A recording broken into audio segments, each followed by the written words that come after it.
नमस्कार, स्वागत है आपका न्यूज़ 18 के डिजिटल प्लेटफॉर्म पर। मैं हूं आपके साथ ईशा खान। दिल्ली से करीब 800 किलोमीटर दूर आधी रात को बड़ा धमाका हुआ। जी हां, जम्मू कश्मीर के नौगाम थाना परिसर में शुक्रवार की रात को बड़ा ब्लास्ट हुआ। देखते ही देखते लाशों का ढेर लग गया। अब सवाल सिर्फ एक है, क्या ये ब्लास्ट सिर्फ एक दुर्घटना था या फिर दिल्ली ब्लास्ट और फरीदाबाद टेरर मॉड्यूल का घातक कनेक्शन? इसके पीछे क्या छुपा हुआ था? आज हम इस पूरे ही मामले की तह तक जाएंगे कि नौगाम थाने में ब्लास्ट कैसे हुआ, दिल्ली लाल किला कार ब्लास्ट से इसमें क्या कनेक्शन है, और फरीदाबाद के किराए के मकान में छिपा 360 किलो विस्फोटक कौन लाया? डॉक्टर, इंजीनियर जैसे हाईली एजुकेटेड टेरर मॉड्यूल को कौन चला रहा था? और सबसे बड़ा सवाल, क्या इतनी बड़ी मात्रा में विस्फोटक की हैंडलिंग में कहीं कोई बड़ी चूक हुई? चलिए शुरू करते हैं।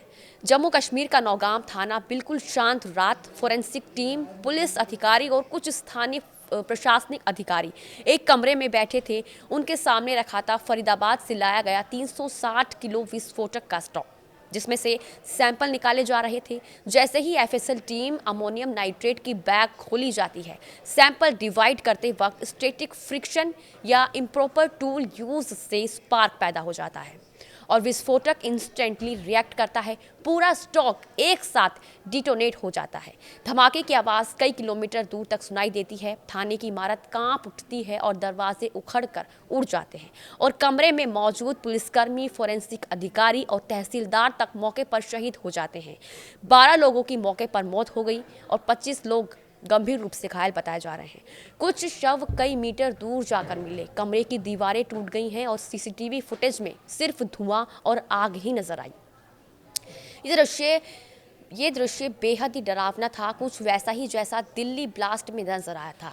क्या नौगाम थाना परिसर पर आतंकी हमला हुआ या फिर विस्फोटक सैंपलिंग के दौरान गंभीर नेग्लिजेंस हुई? सुरक्षा एजेंसियों के शुरुआती इनपुट कहते हैं कि नो एक्सटर्नल अटैक, यानी बाहर से किसी भी आतंकी ने हमला नहीं किया। विस्फोट अंदर हुआ जब सैंपल टेस्टिंग चल रही थी। लेकिन कहानी यहीं खत्म नहीं होती है। असल खेल शुरू होता है फरीदाबाद से। ये ब्लास्ट क्यों हुआ, इसे समझने के लिए हमें जाना होगा हरियाणा के फरीदाबाद। यहाँ एक किराए के मकान में से मिला 360 kilo ammonium nitrate, active detonator, circuit board, remote device mechanism, pre mixed blasting powder. और ये बरामदगी हुई डॉक्टर मुजम्मिल गनई के किराए के घर से। लेकिन उससे भी चौंकाने वाली बात यह कि मॉड्यूल कोई अनपढ़ आतंकी नहीं चला रहा था, बल्कि doctor, engineer, research scholars, medical पेशेवर से ये सब मिलकर वाइट कॉलर टेरर मॉड्यूल चला रहे थे। ये मॉड्यूल सीधे जैश ए मोहम्मद से लिंक्ड पाया गया है और नौगाम पुलिस ही थी जिसने इस मॉड्यूल की पहली परत खोली। जैश के पोस्टर लगाते हुए अदील अहमद राठेर पकड़ा गया था। अदील ही इस मॉड्यूल की चाबी था। 27 अक्टूबर को अदील पकड़ा गया। जांच हुई तो उसकी चैट्स और मूवमेंट्स ने सनसनी मचा दी। उसका लिंक मिला 10 नवंबर के दिल्ली लाल किले कार ब्लास्ट से, जिसमें 13 लोगों की मौत हुई। दिल्ली ब्लास्ट में भी इस्तेमाल हुआ था ammonium nitrate, RDX traces, timer based ignition system. और फरीदाबाद से जो विस्फोटक मिला था उसकी भी केमिकल बनावट दिल्ली ब्लास्ट में मिले सैंपल से मैच करने लगी। यानी Delhi blast, Faridabad module, Nowgam blast, ये तीनों ही घटनाएं एक ही चेन का हिस्सा थी। जांच अभी भी चल रही है। आखिर कोई डॉक्टर, कोई स्कॉलर और कोई इंजीनियर आतंकी मॉड्यूल क्यों बना रहे थे?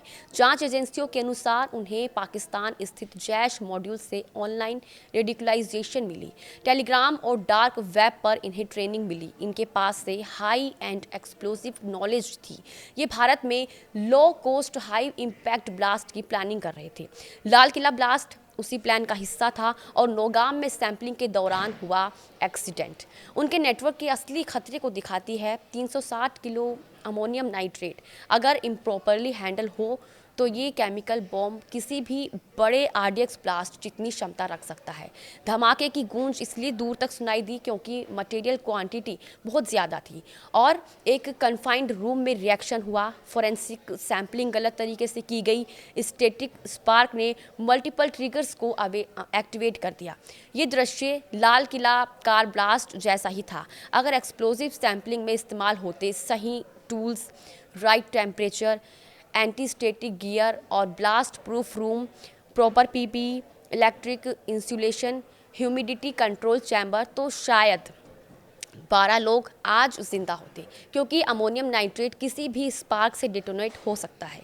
3 शहर, 3 धमाके, एक नेटवर्क। अगर हम इस पूरी कहानी को जोड़ें तो दिल्ली ब्लास्ट, फरीदाबाद मॉड्यूल और नौगाम ब्लास्ट, तीनों ही घटनाओं में एक धागा कॉमन है। अमोनियम नाइट्रेट, जैश मॉड्यूल और अदील राठेर। दिल्ली का लाल किला ब्लास्ट, फरीदाबाद का एक्सप्लोसिव हब और नौगाम थाना का एक्सीडेंटल एक्सप्लोजन से तीनों मिलकर दिखाते हैं कि भारत का आतंकवाद अब साधारण नहीं बल्कि हाईली एजुकेटेड, सोफिस्टिकेटेड और कोवर्ट रूप ले चुका है। ये वाइट कॉलर आतंकवादी कोई पहाड़ों में AK-47 नहीं लेकर घूमते, ये लैब में ऐप्स पर टेक्नोलॉजी के जरिए देश की सबसे सुरक्षित जगहों को निशाना बनाने की कोशिश कर रहे हैं। नौगाम ब्लास्ट एक्सीडेंटल था, लेकिन उस एक्सीडेंट ने एक रियलिटी उजागर कर दी है। भारत में आतंकवाद का नया चेहरा, एजुकेटेड, टेक्निकल और इनविजिबल। और इसी के साथ आज के लिए बस इतना ही। नमस्कार।